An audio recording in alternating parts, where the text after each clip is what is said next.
All right, hello everyone. We will go ahead and wait for a couple minutes so that everybody gets in and gets settled. And then we'll get started. All right.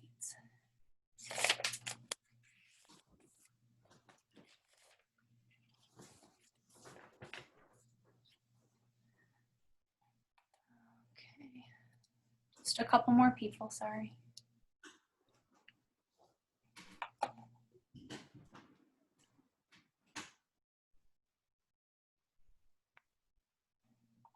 All right, let's go ahead and get started. Hello and welcome to our Curator's Talk for In a Perfect World, currently on exhibition in Ringel Gallery. My name is Erica Kwam. I'm the Interim Director for Purdue Galleries here in West Lafayette, Indiana.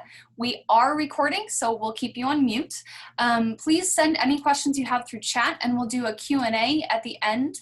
And we hope to have this recording up on our YouTube connected to the exhibition by the end. Today we're hearing from Matt Tomezsko. Matt is an artist, curator, and writer from Philadelphia, Pennsylvania. He's also the assistant director of the Wexler Gallery, and his work is currently on display in Ringel Gallery. And with that, I'll turn it over to Matt. Hi, everyone. Thank you for spotlighting. Thanks for having me here, and thanks for joining us. I really appreciate it. I know that you're all probably really busy, so I appreciate you taking the time out to check out this show. I think art can really be like a good thing during these like crazy times. So thank you for coming. So as Erica mentioned, I'm Matt Tomezsko. I'm an artist and a curator and the director of Wexler Gallery in Philadelphia. I curated this show. I'm also a co-artist in the show. Me and Roberto, who is the other artist, have a collaborative relationship that goes back almost 10 years. So this show is called, well, actually, let's go to the slides. Hang on a second, let me share my screen. All right. So here's a nice install shot of the show in the space. It's called In a Perfect World, Optimism in an Age of Anxiety.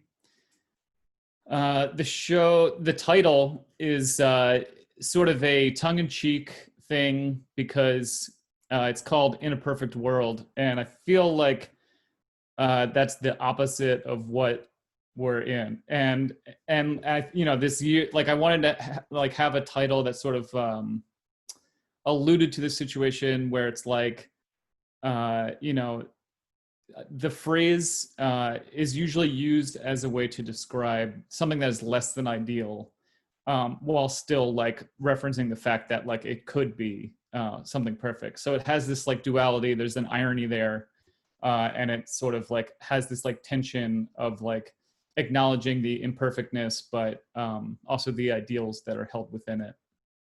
And I think that that's sort of like where we are, where, this artwork is about stuff that's happening now. It's about environmental, health, and social issues that are so pressing that we see in the news every day. And yet they actually can be traced back generations. And I think it's important to understand the history of these things, but also it's comforting in a way to know that people have been through this too. So they've developed ways of, tools for resilience and methods of self-expression and self-preservation as well. And me and Roberto are rooted in those traditions, like the creative act, painting, poetry, writing, self-expression, education. And this show is really trying to harness those tools and embody them and then push them into the future. So sort of like looking back to the past and acknowledging the present, and then trying to actively engage people so that they can move forward into the future as well. So you can probably see all of that just from this first slide. So anyway, the two artists. So it's interesting because like I curated this show, but I'm also an artist in the show. So I'm gonna be like trying to like stick to the content of like and how I see it, because I've worked with Roberto for a long time and I know him really well and I know his work really well. And we sort of like we've been doing shows together for like 7 years. And it gets to the point where we just have conversations on the phone or like visit each other's studio and like are able to just like make stuff like that's parallel to one another. But it's like independent, and you'll see that because I think one of the interesting things about our partnership is that our work is really different, and yet it still has these connecting points that are not necessarily very literal. So Roberto is a little bit about him. He's a very accomplished artist. He's very well known ceramic artist. He's like a public figure. He's super active on social media and Instagram. He's a public speaker. He does amazing work and videos, and he's had shows all over the country, and he's in basically every major collection and every institution. You guys are probably mostly here to hear about him. So his work is, well, before I even begin about that, I get a little bit more about our partnership is that like, we're both from Philadelphia, and we come from different backgrounds. And the reason that we like working with each other is because we approach the same things, but in very different ways. And we feel like it like says more to put them together and to show different perspectives. And so we appreciate the opportunity to do this at Purdue. So Roberto's work is often very personal. He's focusing on the individual. He uses the self-portrait a lot. He works with identity and family and legacy and resilience and generational things. And it's sort of like he understands the world through himself. And then I often think of my work as the opposite. Like, I look outward. I use myself to understand the world, and I want my art not to be about me, but to reflect systems and to reflect other people and communities and historical trends. And just to look at that, even in this image, I mean, so we do things kind of the same in that we take a surface and we break it into juxtaposing areas that are distinctly different, like using styles that are different, like almost like there's like some really realistic things in my work, and there's some really abstract things, and they're right next to each other, or like the whole pattern is abstract and yet it's all realistic images, or I'm painting in multiple different styles. And it's the same thing with Roberto. Like he sort of takes this idea of like hip hop, or like he loves like Kuji as like a design style, because it's like you just break up the surface, you dedicate one area to like a certain thing, and it's sort of like you can incorporate all these different traditions into one body of work. So with that, we'll dive into Roberto's work a little bit. So again, he focuses a lot on self-portraiture, or he understands the world a lot through self-portraiture. So I wanted to start with these two pieces because I think they illustrate that really well. And on the left side, you have a self-portrait where the surface is, these very well-known tropes from like ceramics, right? So he's like sort of nodding to like his discipline as a ceramic artist. He never really, even when he's painting, he never really strays very far from the ceramic tradition. So he's sort of juxtaposing like the sort of Chinese porcelain with like the blue enamel paint, and then the Greek pottery that these very well known images that are sort of like, it's a code. It's kind of just like, this is like, you identify it right away. But then when you actually look at the imagery, there's more, it's police violence. It's sort of racial profiling, and then there's some graffiti. And so and to me, what he's doing with this piece is he's sort of, thinking about his own identity as an artist. Like he sees himself as an artist, but then the exterior is that, people might see him as a criminal.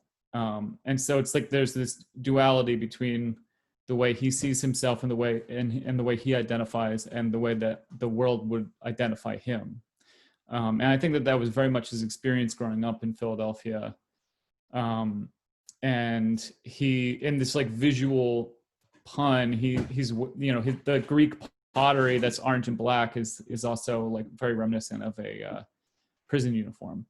And in the self-portrait on the right, it's a similar thing where he sort of has this visual pun going on with like Greek pottery, but then with sort of imprisonment. And you can see that the Kuji style in the background, and like sort of like the style and everything that like the formal things that I was talking about earlier, like at play in his work. And then the content within it. So it's called, like, he has the words "without wax" at the bottom, and that is a phrase where it actually comes from the like sculptural tradition, where a sculptor, if they were making something, I think like carving out of like plaster in order to cast it in bronze. If they didn't make, like, if they made a mistake, they would fill it with wax. And like, if you didn't make any mistakes, that means you're like really good. And so you didn't have to use wax. So it's sort of like without wax, like it's like perfection, like right out of the get-go. So Roberto's brother was incarcerated when when Roberto was an artist in like the very beginning of his career. And he was like, his brother was really proud of him, and he would sign all his letters like "without wax" as like a sign off. And it was like this sign of like respect from his brother. It was this kind of thing that I think Roberto was taken to heart too, because like his hand is so important in his work. Like you can see it. I mean, it looks like it's very raw. Like, his paintings are just is one mark. That's it. It's definitive. So it's just like this thing where he wants it to be known that the artist made this piece, and it doesn't matter if it's perfect, because it's perfect because it came from him. So, so these two pieces, I think it's a go. There's a lot going on actually, even though they seem simple, but they sort of like show a lot of the depth that Rob has in a lot of his work. And then here too, this is like an extension of the two that we just saw, but it sort of goes into like examining identity, not just through the self, but through others. And so he has two groups of families here. One of them is actually his family.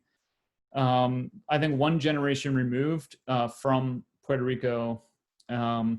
And then another is several generations. It's not necessarily his family. I think this is a historical photo, but it's of enslaved people in Puerto Rico. So he's sort of like, with these, he's just kind of like, examining like, okay, why am I in the situation that I am in, or what's going on? Like, what's been passed down like through the generations, and what are affecting things today. And it's not necessarily all like, sort of talking about like, of course, like Roberto grew up in a very impoverished neighborhood in Philadelphia, and he had, it's like this is like a legacy of like slavery, but also this culture and like creativity and individuality and expression. I mean, is also passed down. And so he applies his vision to the past and sort of brings it,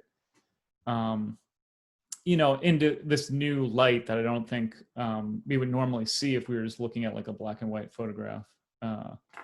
And again, it's like, it's through his specific eyes, it's through his vision and through his hand that he's developed these paintings. They're very distinctly his, and that sort of goes back to the without wax, sort of the perfection in just from the hand and from the artist.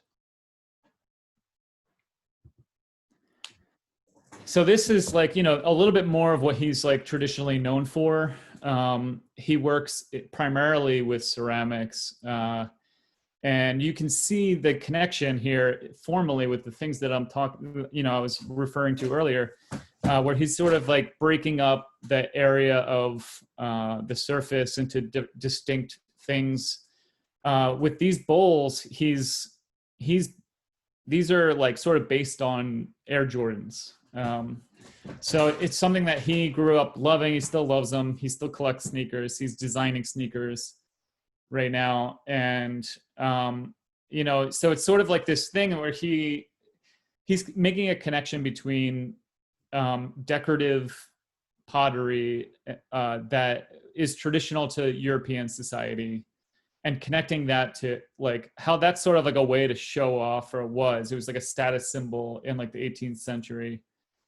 And like sneakers are a status symbol in the 21st century and the 20th century. So, and it's not really all that different. So he's trying to connect those two things and elevating one to the level of the other. And so, what I also think is really interesting about it is that he uses material itself as a metaphor. Like he's using a ceramic object as a symbol, and that symbol like creates the meaning of the piece. So it's not just a medium, it's not just something that's invisible, it's the medium itself is speaking.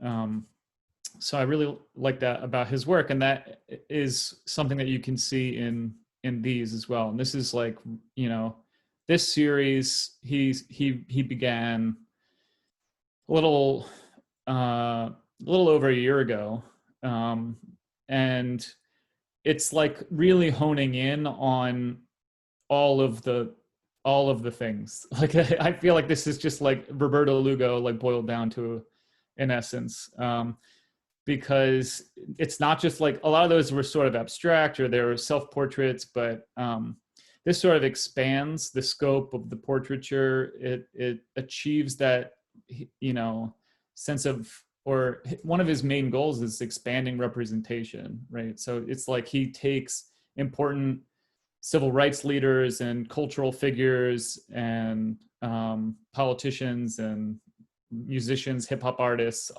from Black and Latinx culture, and brings them into a portrait on a fine piece of ceramics, which is also a that symbol of status that was like in European society, and sort of like folding it in on itself or expanding it. I mean, I actually don't see it as like tearing anything down. I think he's like taking these different things that most people see as separate, and like weaving them together into one tradition. Like he's expanding like what Western art can hold, and what it should be representing and what it can do.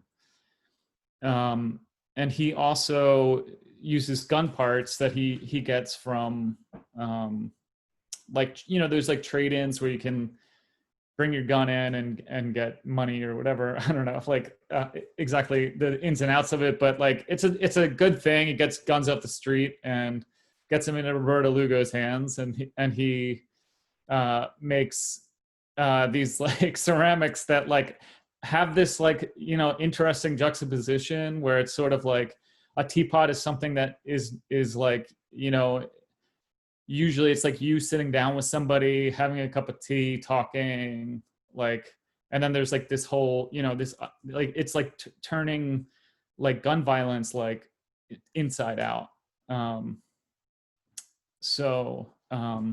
Yeah, so I think that's really strong work, and really the essence of what he's doing as an artist.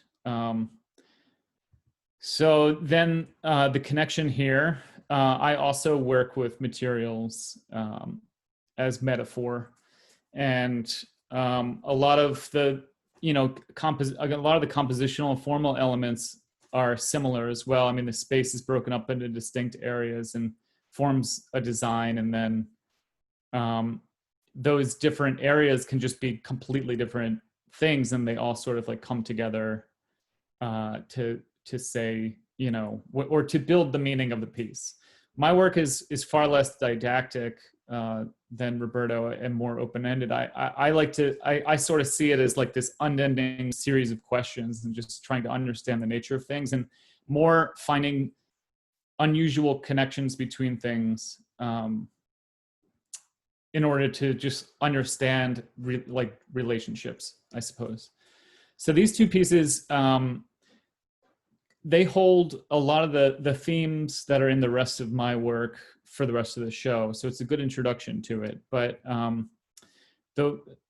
we can start actually with the one on the right, which is like, there's the material as metaphor. There's all the dark sections in the arrows is all ash from my garden.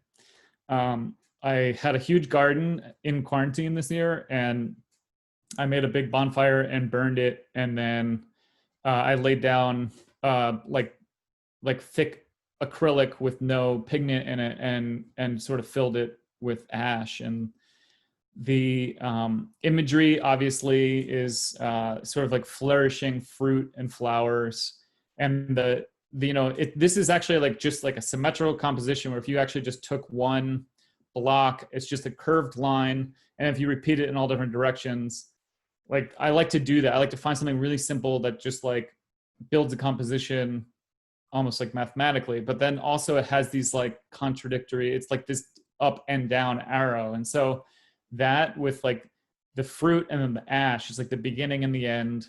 And so like it sort of starts to tell you the story about like the wider cycle of things. Like, it's not just that like, death is the end, or that like youth is the only valuable thing. It's like that all of these things are a part of, the same large cycles. And the piece on the left is a collage that's like mostly made from like coupons and circulars that are sort of like thrown at my door every week. And I used to just like throw them out, and then I decided to start looking at them, and I just really started appreciating the imagery. And so the bottom of the composition has Prometheus stealing fire from the gods and giving it to humanity. So this is like taken from an art history textbook. And the top is like, fires in California that I took from the New York Times. And so I like this connection between the two things, because there's this mythological beginning of fire being like the thing that makes like humanity. It's what differentiates us from animals. It's the thing that gave us culture. The example I use is like you can't have like you can't cook without fire. Like you can't have like French cuisine without fire. But then it's like the very thing that sort of made us human is the very thing that ends up like destroying us as well. And so it's sort of like if you start looking at this composition in that way, it's sort of about the effects of consumption, the effects of our desires, the effects of the structures that we've built around those desires, and sort of the consequences of that. It's pretty grim, but I don't actually think the world is going to end this way. I just think it's important to understand that there's like consequences in order to understand ourselves like better. So more with the fire. So then I'm using like, again, the compositions are are sort of broken up by space, and it's sort of alluding to these cycles, right? And this is like focusing a little bit more on the fire itself, which I think is just like such a powerful force and a powerful image. It just is a change agent in and of itself. But this is also talking about like painting as, you know, like the medium, what it can do, what it can say.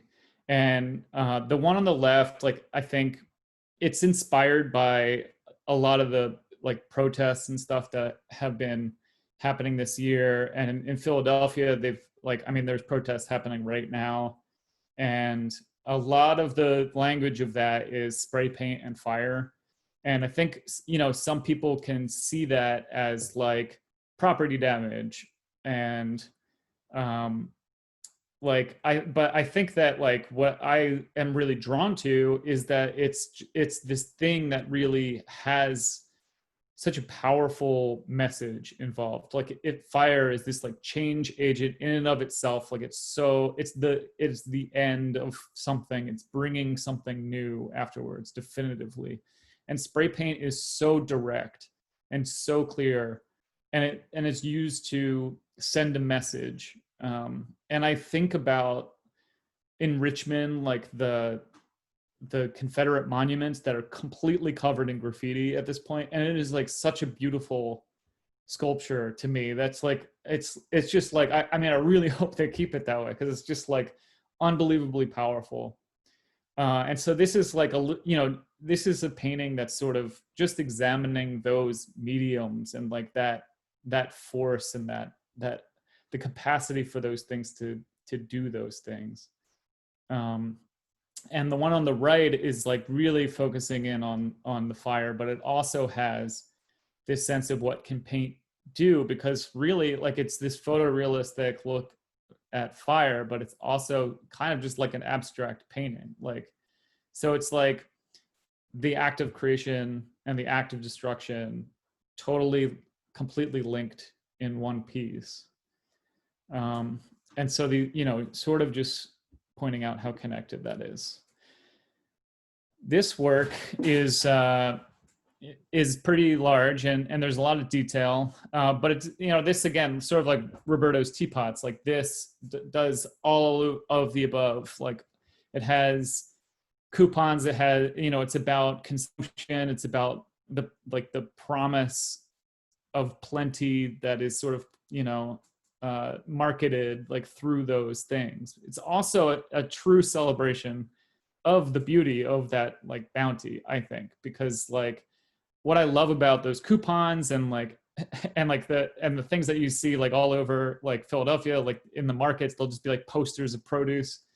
It's like a still life. Like it's just like the freshest possible lettuce or whatever, and it's like dripping with water. And like, so I actually like legitimately do love that. I also just think it's like crazy when you see it, like how much is put out there, and like you see these coupons like all over the street. It like, after they're like thrown out, people don't even bring them inside, and they're just like everywhere. So there's this balance between like the promise of plenty and then like the false promise and like the waste.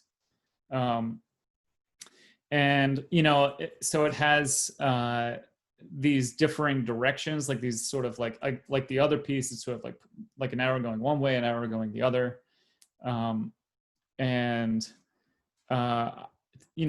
have these like historic painting from Velázquez. I have like a saint prayer card that I found, and then I have images of sort of mass demonstrations and destruction. And it's sort of like, all of these things are connected. Like it all comes down to resources. What can you produce? How can you control them? So in a way, it's sort of pointing to these like huge historic structures, power structures and how like even just like a coupon in like the daily, your daily mail sort of fits into that scheme, because it is like this, this driving force of history that seems like it's abstract, but it's really like very present in our everyday lives. And I think it's very obviously present this year. Like I think this, like a lot of the stuff that we've been going through, it has felt very present. Oh, again, actually, I forgot to mention, I use a lot of asphalt and coal in a lot of this work too, which I think is such a nice juxtaposition to the like fresh fruit and like the images of that, because it's like, I mean, for the coal, I love it because it's like, it's organic. Like it's what happens to all that stuff when it breaks down and like sits for centuries, like under the ground. But then it's also something that we use for power. And it's also something that like really pollutes the world and like will prevent us from growing more apples and stuff. And I think that, you know, I like that about coal because it's like this super like creative force, and it's also a destructive force. And so I think it's like, it's not necessarily inherently good or bad. It's just like both of those things, like in balance, depending on how you see it or use it. So then there's free paint, which is this project that I started a year ago. This piece was made on a sunny day last summer with 200 people coming out, and I can actually go to the next slide and show pictures of it. So we like set up long tables in a public park, and people just came and painted whatever they wanted, and they stayed as long as they wanted, and they left their mark. And the whole piece was cut into ribbons and you know, remade into this composition. And it obviously very clearly relates to like formally to my other work, but I didn't actually paint any of this. This is entirely made by about 200, maybe a little bit more people. And then it was publicly displayed in a public park, and now it's at Purdue. So what's exciting about this is like, you know, I'll be hopefully doing one of these at Purdue next year when it's like, you know, maybe things have gotten a little bit better, or we'll figure out a way to do it safely, either like through Zoom or in person outside, which actually I did earlier this year in September. So we did a socially distant one. And what I love about it now, like when I came up with this idea, I thought like, wow, this is a really powerful idea and everyone's going to get it, right? But it was like no big deal to like hang out in a park a year ago. Like everyone was like, oh, cool, duh, there's like painting stuff. We're going to go do it. And so this year it was like so different because people were so much more appreciative and aware of how like rare and special it is, and how hard it is to sort of like pull something like this off and have it be coherent. And they showed up and they had ideas because they had seen like advertisements for it, and they like, you know, so you show up and you were given your own table, you can interact with the work that other people before you had already done, you could read what they wrote, and it was this really like thoughtful platform.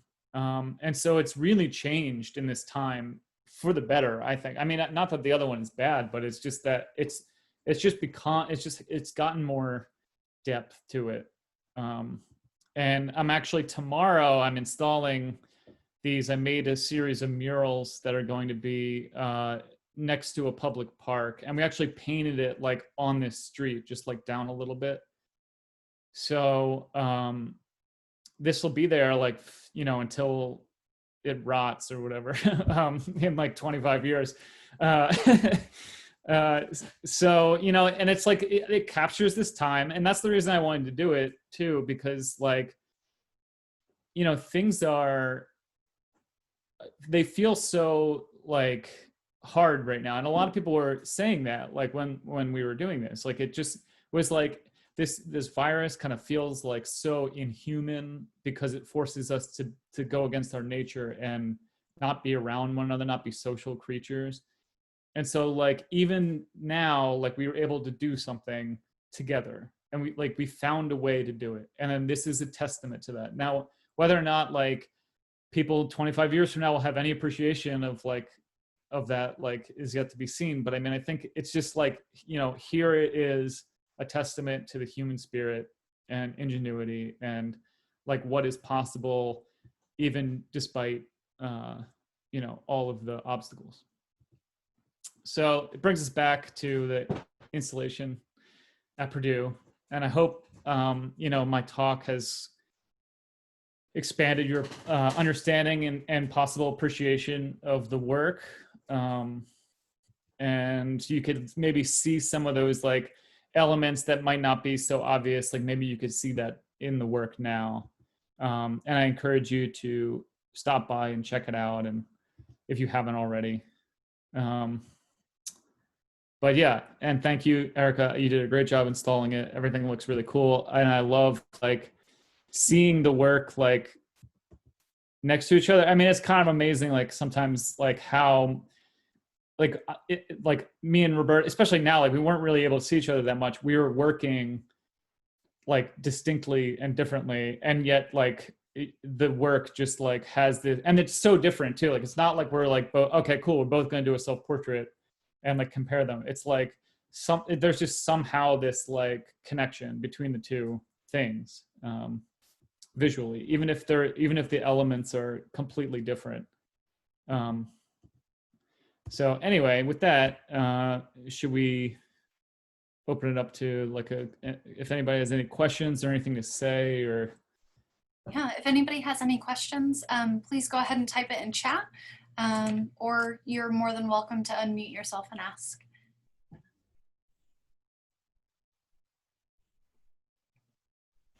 We can wait a minute to see if anybody's typing away. I have a question if I could ask it. Yeah. Or, mm-hmm. I was wondering about, I guess, how you divide up your canvases. I don't know if that originated from like your public works and that's kind of like transitioned more into like your style, focusing on like the one you did on the fire, how it's like divided up into that, I guess, like those triangles. I didn't know like if you could speak on that or how that developed. Yeah, absolutely. That's a really good question, actually. I feel like that's just something that like really gets the heart of a lot of my work for like for the past at least 5 years.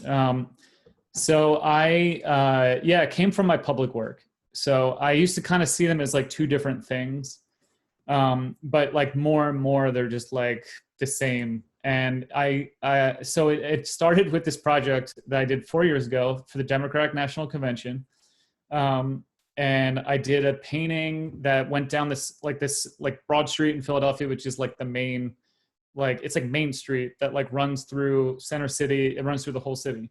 And at City Hall, I did like 14 blocks south, like towards the convention center, a painting in the middle of the street. And like that sort of just like was such a crazy composition to try to like come up with, that the only thing I could compare it to was music, because like you couldn't see it, you can't see it all at the same time. You can't, like if you zoom out and see that, it's just like this thin line that looks like nothing. So the only way to look at it is through time.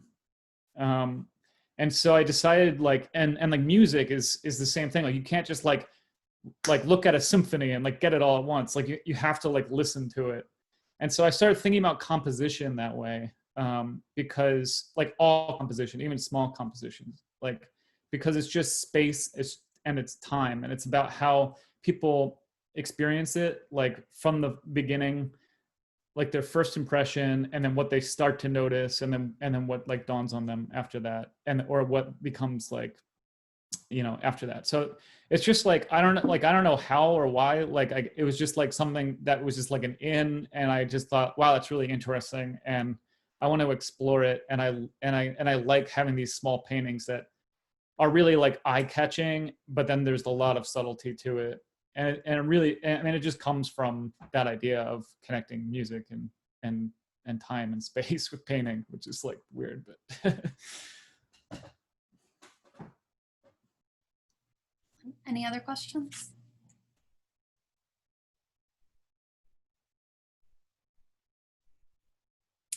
Petroni's put in chat, thank you for a thoughtful presentation. Looking forward to seeing the show in person and bringing my students. Thank you, Petronio. We're looking forward to having your students. Excellent. And Bob also says, thank you so much, Matt. Fantastic work and an excellent gallery discussion of the exhibition. Congratulations. Sorry, I have to leave for another meeting, which is probably par for the course about now, since we're running on the lunch hour. Well, thank you for coming. I appreciate it. Yeah. Any other questions before we close out? All right. I think that's probably it then. Thank you so much, Matt, for doing this talk. It's been fantastic having you and talking through your work, both as a curator and artist, and I really appreciate it. And thank you all for joining us today. Thanks. Thank you.